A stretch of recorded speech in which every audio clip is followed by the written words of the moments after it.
Today we are going to read an article on the website 4w.pub titled "Non-Binary is the New Not Like Other Girls, and it's deeply rooted in misogyny."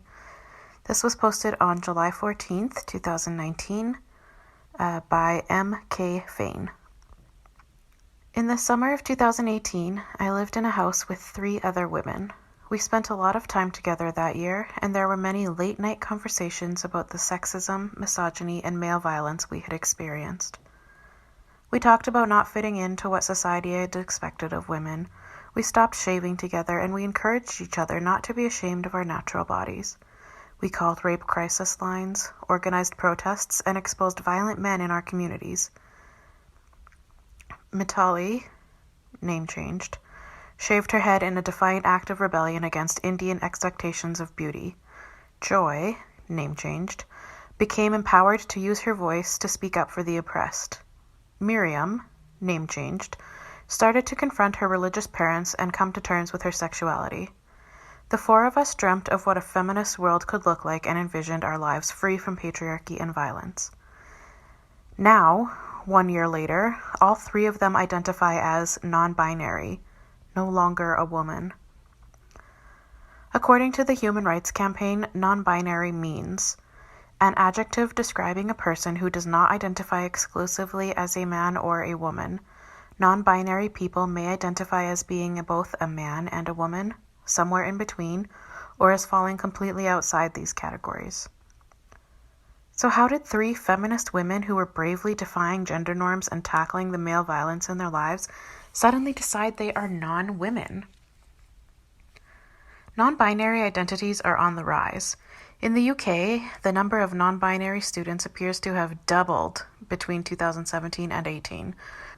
With 2/3 of young people who identify as trans being female, it's likely that most of the growth in non-binary identities has come from young women.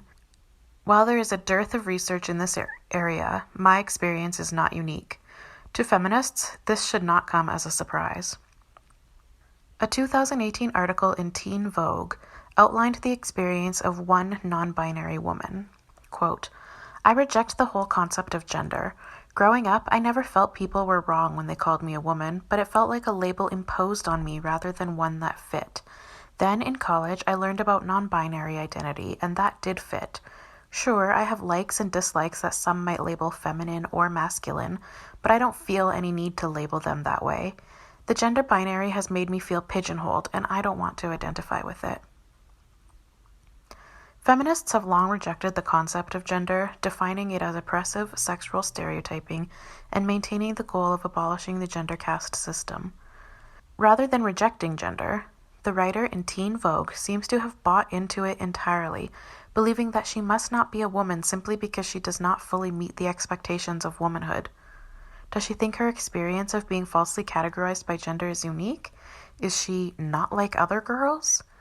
An article on the website Ion ran a few months later with the subtitle, "A world segregated into male and female categories feels suffocating. Non-binary identity is a radical escape hatch."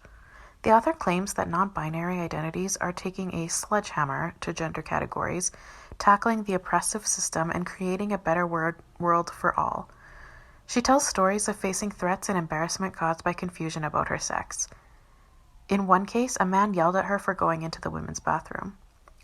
Women who aim to identify out of womanhood are going to be sorely disappointed, though. Gender is a system that oppresses us and is inherently contradictory. No woman can ever be fully gender conforming, though some certainly try more than others. And since gender has been socially constructed, we all exist outside of this binary at our core. There is nothing inherent about a gender identity, and claiming otherwise is anti-feminist. Consider, for example, the various gender non-conforming activities a typical Western woman may do on any given day. Putting on pants rather than a skirt, going to work rather than staying at home, not smiling at every man she sees on the street, wearing her hair naturally, speaking her mind, spending time thinking about anything other than pleasing men or how she looks, enjoying a sci-fi movie or TV show, making a joke.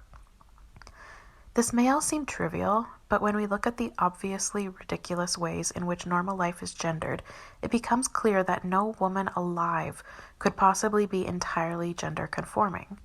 If a woman does actually meet all stereotypical markers of femininity, she would likely be considered a whore, regardless of her actual sexual activity. Personally, I refuse to wear makeup, allow my body hair to grow naturally, wear pants and boots rather than dresses and heels, work as a software engineer, reject wifely duties with my male partner, and plan to never have children as long as it remains in my control. Am I non-binary? The hardcore gender advocates would say that no, I am not, because I still identify as a woman.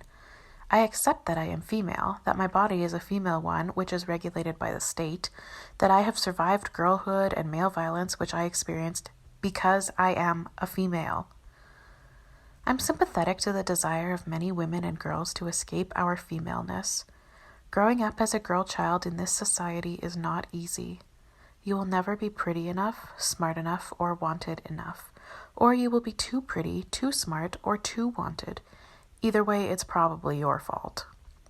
Mitali knew that when she returned to visit India, she would be at risk of assault even though she shaved her head. This week, a mother and daughter in India were beaten and had their heads shaven in public as punishment for resisting rape. While in the United States she may be able to claim to be a non-woman, women who walk more treacherous roads do not have the privilege of opting out of womanhood. Could these women have avoided the violence and humiliation by claiming to be non-women? Their womanhood will be forced upon them whether they want it or not. And who would want it? Miriam feels uncomfortable in her female body. She has breasts and curves and a vulva. Her body is not like the models on the magazines, and she dreams of cutting it open and escaping the confines of her flesh. She wants to be allowed to exist beyond the expectation of womanhood that the patriarchy places on her physical form. Men are allowed to exist in this way, as whole people, independent from the shell that houses their mind. Yet she knows she is not a man. She knows this because of the way her body is controlled and policed. She says gender is over, but then why couldn't she escape it? Joy is scared and angry. She saw what happened to her friends who were women. She heard the stories and watched us all try to cope and escape in the ways we could manage. She held Mitali and Miriam close as they cried in the night and searched for healing and meaning. No wonder she wanted nothing to do with it anymore. Being a woman is fucking horrible. I mourn for these women who have disowned their womanhood, choosing to run and hide from the oppression of their gender rather than boldly reject its power over selfhood. To have so much pain, misogyny, and fear inside of you is to live in a constant state of unsettledness, never feeling safe or comfortable. In our last days together, I tried to show them a feminism that rejects gender rather than embraces its lies.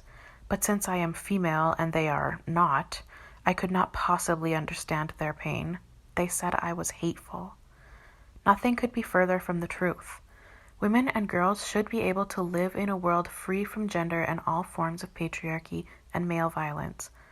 We should be allowed to be women and be complex, creative, and whole. We should not have to reject our biological reality in favor of magical thinking in order to cope with the world in which we live. Non-binary women are a testament to the great pain of being a woman and the desperate need many of us have to find an escape. At the same time, women who claim to be non-binary throw all other women and girls under the bus. The claim that we are privileged for identifying with the sex assigned to us at birth misses the inherent violence in being a female under patriarchy. In some countries, 70% of women have experienced sexual or physical violence from an intimate partner. 137 women are killed every day by a member of their own family.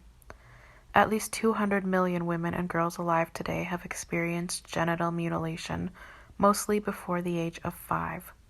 This is why feminists argue for sex-based rights for women and girls. Those who are the most non-conforming, no matter how they identify, will face oppression for transgressing social norms.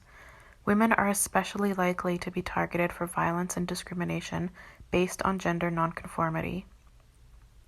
This is true regardless of how the woman identifies, since the attacker cannot know the internal gender identity of the woman before the prejudice occurs. The uncomfortable truth is this. Saying you are not like other girls is not an identity, it's misogyny. Non-binary identifying women like to claim an extra degree of oppression over women who they call cis, a term which implies that certain women are complicit in their own oppression. But we are not privileged for maintaining an understanding of the basis of our oppression. You are privileged if you believe you can escape it. Updates. In July of 2019, I was fired from my unrelated job for writing this piece. In November of 2020, Miriam started taking injections of testosterone as part of her non-binary identity. M.K. Fain is a feminist writer with a background in activism and psychology. She is the founder and editor of 4W and co-founder of Spinster.xyz.